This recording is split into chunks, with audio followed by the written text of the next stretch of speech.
नमस्कार। आज हम वेल फाउंडेशन या कुआं आधार के बारे में पढ़ने जा रहे हैं। जैसा कि हम जानते हैं कि ये एक गहरी नींव है जिसके अंदर इसका आकार एक बॉक्स नुमा या चैम्बर होता है जो लकड़ी, धातु या आरसीसी यानी रेनफोर्स कंक्रीट के द्वारा बना हुआ होता है। पुरानी कुछ नींवों में ये मैसनरी या ईंटों और पत्थरों से भी बनाया गया है जो डिब्बा नुमा होने के कारण ऊपर व नीचे दोनों ओर यानी आधार और टॉप पर खुला रहता है। इसका उपयोग मुख्यतः बड़ी बिल्डिंगों तथा ब्रिजों का गहरा नींव में इस्तेमाल किया जाता है।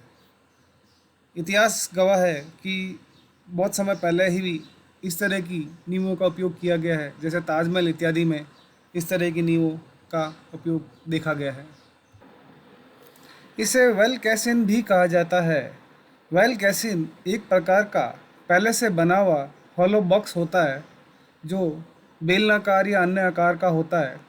इसे ज़मीन में आवश्यकता अनुसार गहराई तक गाड़ दिया जाता है तथा उसे कंक्रीट द्वारा या अन्य पदार्थ द्वारा भर करके ज़मीन में इसको आधार बना लिया जाता है। इसका उपयोग नदियों और अन्य जल वाले एरियो में किया जाता है जिस पे ब्रिजेस और फ्लाईओवर्स का निर्माण किया जाता है। फोटो में स्पष्ट रूप से इस तरह की संरचनाएं बड़े रूप पैमाने पर नदियों में बनती हुई दिख रही है। ये बहुत भारी संरचनाएं होती हैं जिन्हें बनाने में बहुत ही वक्त लगता है। ये एक ब्रिज के लिए वेल फाउंडेशन की फ़ोटो है। आइए वेल फाउंडेशन के अनेक प्रकार के बारे में थोड़ा समझें।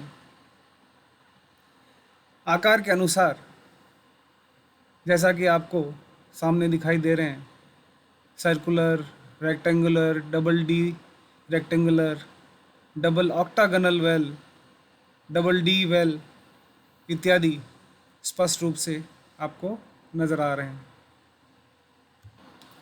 सर्कुलर वेल काफ़ी प्रसिद्ध किस्म की वेल है। ये स्ट्रक्चरली बहुत मजबूत होती है और इसे गहराई तक खोदकर डुबाना सरल है कहीं पर भी। इसमें टिल्टिंग होने की संभावना भी निम्नतम पाई गई है। ब्रिज इत्यादि में पियर्स के लिए जहाँ पे सिंगल लाइन पियर्स होते हैं, रेलवे ब्रिज और अन्य सड़क के निर्माण के लिए इनका काफ़ी इस्तेमाल किया जाता है। इनका उपयोग कम भार वाले पियर्स के लिए किया जाता है जहाँ ये काफ़ी मितव्ययी साबित हुई है। इनका अधिकतम डायमीटर लगभग 9 मीटर तक पाया गया है। डबल डी वेल्स खासकर सर्कुलर वेल जहाँ पे इस्तेमाल नहीं होते हैं, जहाँ उनका डायमीटर 9 से अधिक की आवश्यकता होती है, उस तरह के ब्रिजेस के लिए इस्तेमाल में जाता है। मुख्यतः ये बड़े पियर्स और अबटमेंट्स में उपयोग में लाया जाता है। ये भी वेल फाउंडेशन की तरह, सर्कुलर वेल की तरह आसानी से खोद करके ज़मीन में गाड़ी जा सकती है। लेकिन इसमें एक समस्या है कि अंदरूनी तथा बाहरी प्रतिबलों के अंतर के कारण इसमें बंकन उत्पन्न होने की संभावना अधिक रहती है। डी आकार की वेल में जो पार्टीशन वॉल होती है, खोदते समय वह अत्यधिक प्रतिरोध करती है। उसे ज़मीन में गाड़ने में काफ़ी दिक्कत आती है। डबल ऑक्टागन वेल चूँकि उसमें स्क्वायर कॉर्नर्स में कमी आ जाती है, इसीलिए डबल डी वेल्स की तुलना में अधिक आसानी से इसे ज़मीन में गाड़ा जा सकता है और गाड़ने की प्रतिरोधकता भी इसमें कम पाई गई है। ट्विन सर्कुलर वॉल्स वेल्स ये दो एक किस्म की वेल्स है जिन्हें नज़दीक नज़दीक में गाड़ा जाता है तथा इनके लिए वेल कैप एक ही होती है। इन्हें एक साथ चिपका करके ज़मीन में गाड़ा जाता है। ये डबल डी और डबल ऑक्टागोनल वेल की तुलना में प्रेफरेबल होती है, यानी इनका उपयोग सरलता से किया जाता है। इनका एक एडवांटेज ये है कि जहाँ पर कम गहराई में गाड़ा जाए उस अवस्था में ट्विन सर्कुलर वेल्स का इस्तेमाल सरलता से हो सकता है।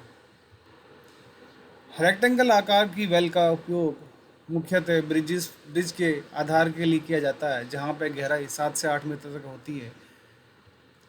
जहाँ इससे अधिक गहराई के लिए जाना होता है तो डबल रेक्टेंगुलर वेल का इस्तेमाल किया जाता है। रेक्टेंगुलर वेल्स में लोड के कारण प्रतिबल काफ़ी अधिक होता है। वेल फाउंडेशन के विभिन्न हिस्सों के बारे में आइए पढ़ते हैं।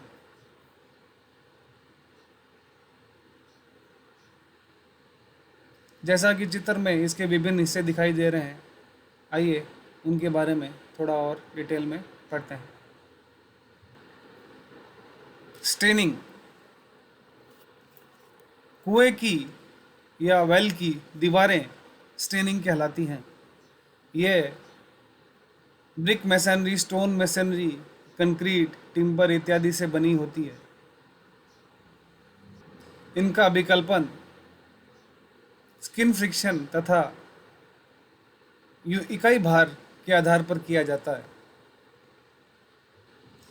स्टेनिंग का अभिकल्पन इस प्रकार से किया जाता है कि ये एक वेल का हिस्सा रहते हैं तथा इन्हें एक साथ ज़मीन में गाड़ने में सहायता मिल सके, उसी हिसाब से इसकी चौड़ाई का अभिकल्पन भी किया जाता है।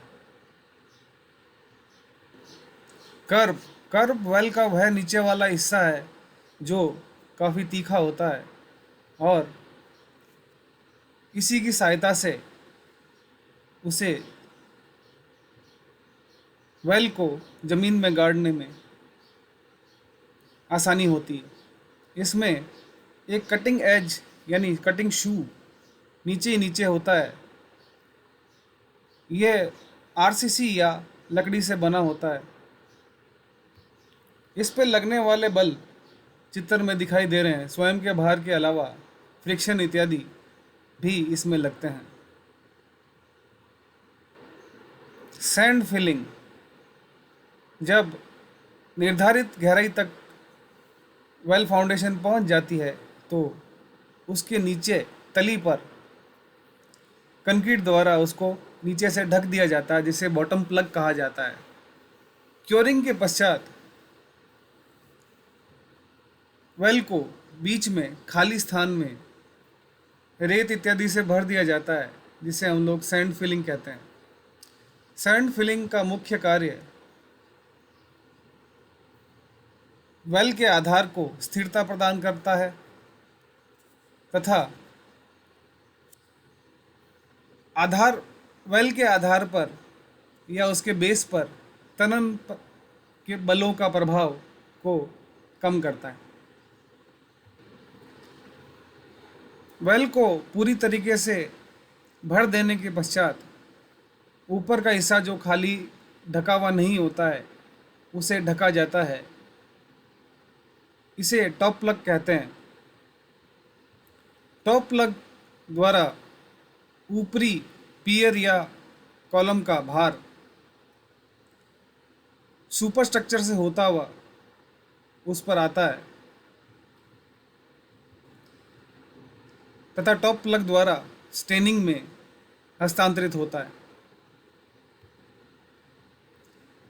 टॉप प्लग की मोटाई अभिकल्पन में न्यूनतम वेल की मोटाई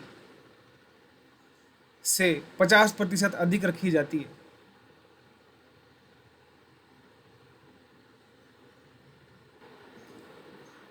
अगर रेत द्वारा वेल की फिलिंग की गई है तो टॉप प्लग मुख्यतः आरसीसी का नहीं होता है, वो पीसीसी का होता है, प्लेन सीमेंट कंक्रीट, जिसका अनुपात होता है एक 1:2:4। अन्यथा कोई और पदार्थ इस्तेमाल किया गया है तो आरसीसी का इस्तेमाल किया जाता है, और कंक्रीट का अनुपात होता है एक 1:3:6। टॉप प्लग के ऊपर वेल कैप बनाई जाती है जो कि आरसीसी की होती है, और यह वह हिस्सा है जो पियर या कंक्रीट पियर या कॉलम का भार वेल पर हस्तांतरित करता है। वेल कैप का आकार पियर या वेल से अलग होता है। यह एक आरसीसी की लेयर बना का बना होता है जो पियर को स्थिरता प्रदान करता है। वेल कैप का अभिकल्पन इस प्रकार से किया जाता है कि पियर से या पियर के पेरिफेरी से मिनिमम ऑफसेट वेल कैप के किनारों तक रहे। वेल कैप का सेंटर तथा पियर का सेंटर कॉन्साइड होना आवश्यक है, अन्यथा इसेंट्रिसिटी का प्रभाव वेल फाउंडेशन पर आएगा, जिसके कारण वेल फाउंडेशन टिल्ट हो सकती है या सिंक हो सकती है अधिक गहराई तक। इस चित्र में पूरे वेल फाउंडेशन का अलग अलग कंपोनेंट्स का दर्शाया गया है, जो वेल फाउंडेशन को समझने में काफ़ी सहायक है।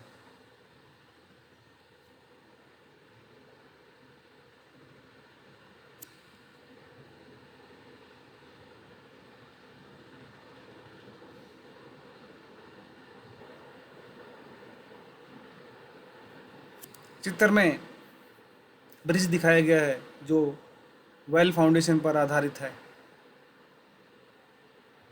वेल फाउंडेशन को जमीन में गाड़ने की विधि। नदी इत्यादि में कॉफर डैम बना करके नदी के तली को खोदा जाता है, जहाँ पर हमें वेल को या कुएं को का निर्माण करना है। वहाँ तली पर लगभग 15 सेंटीमीटर तक खोदा जाता है तथा कर्व की कटिंग एज को आवश्यक स्थान पर स्थिर किया जाता है। यदि पानी की गहराई 5 मीटर से अधिक है तो सैंड बेड बना करके कर्व को जमीन में गाड़ा जाता है, जैसा कि चित्र में दिखाया गया है।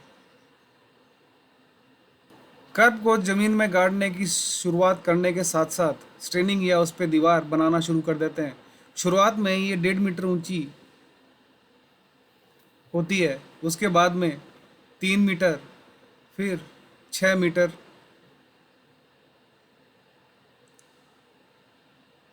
इस दौरान निर्माण के समय पर कुएं को सीधा रखना आवश्यक होता है। इसका उद्देश्य यह है कि कुआं जब जमीन में धंसता है तो ऊर्ध्वाधर दिशा में ही जमीन में सीधा सीधा जाना चाहिए और टिल्ट ना हो, यह सुनिश्चित किया जाना चाहिए। कुएं को खुदाई के दौरान यह सुनिश्चित किया जाता है कि बाहरी सरफेस जो जमीन के साथ में रगड़ती हुई नीचे की ओर जाती है वह स्मूथ होनी चाहिए, खुरदरी नहीं। कर्व की त्रिज्या 2 से 4 सेंटीमीटर स्ट्रेनिंग वॉल की त्रिज्या से अधिक होनी चाहिए। कर्व की तीखी सतह समान तथा शार्प होनी चाहिए। कुएं के बीचों बीच से खोदा गया मटेरियल कुएं से यांत्रिक या मैन्युअली निकाला जाना चाहिए। कुआं सदैव सीधा रहना चाहिए। शुरुआत में जब जमीन पानी से ढका होता है और खुदाई करना पड़े तो उस दौरान 1 मीटर तक मैनुअल खुदाई की जानी चाहिए। तत्पश्चात मशीनों की सहायता से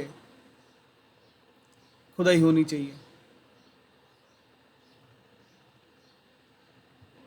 जैसे जैसे कुआं भार के अधीन जमीन में गड़ता जाएगा, पार्श्व दिशा की ओर से फ्रिक्शन बढ़ता जाएगा। चूंकि जल भी पास पास मौजूद होता है तो बायंट फोर्स द्वारा जल वेल के भार को कम करेगा। जब सिंकिंग रुक जाए उस अवस्था में